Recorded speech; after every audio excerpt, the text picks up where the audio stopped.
புத்தகம் 2 உலகப் பயணிகளின் புத்தகம். Canto 4 the kingdoms of the little life பக்கம் 144.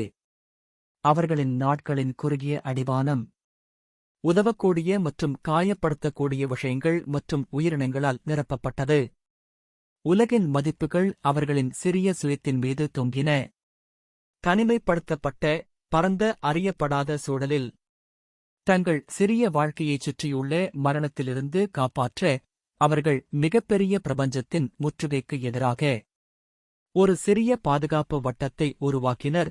அவர்கள் உலகத்தை இரையாக்கி அதன் இரையாக இருந்தனர், ஆனால் வென்று சுதந்திரமாக இருக்க கனவு கண்டதில்லை. உலக சக்தியின் குறிப்புகள் மற்றும் உறுதியான தடைகளுக்கு கீழ்ப்படிதல். அவர்கள் அவளது பணக்கார கடையிலிருந்து ஒரு சிறிய பகுதி வரைந்தனர். நனவான குறியீடு மற்றும் வாழ்க்கை திட்டம் எதுவும் இல்லை. ஒரு சிறிய குழுவின் சிந்தனை முறைகள் ஒரு பாரம்பரிய நடத்தை விதியை சரிசெய்தன.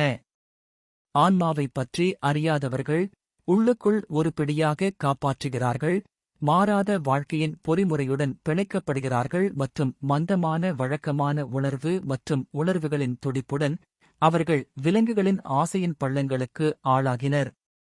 சுற்றிலும் வேலியிடப்பட்ட கல் சுவர்களில் அவர்கள் உழைத்து சண்டையிட்டனர், கட்டப்பட்ட சுயநலத்தால் ஒரு சிறிய நன்மையைச் செய்தார்கள் அல்லது ஒரு பயங்கரமான தவறான மற்றும் கொடூரமான வலியை உணர்வுபூர்வமான வாழ்க்கையில் செய்தார்கள். அவர்கள் எந்தத் தீமையும் செய்யவில்லை என்று நினைத்தார்கள். மகிழ்ச்சியான அமைதியான வீடுகளின் சாக்கில் இருந்தும் படுகொலை, கொள்ளை, கற்பழிப்பு மற்றும் நெருப்பு போன்றவற்றால் மூழ்கி அவர்கள் மனித சுயத்தை தங்கள் ஆதரவற்ற இரையாக ஆக்கினர்.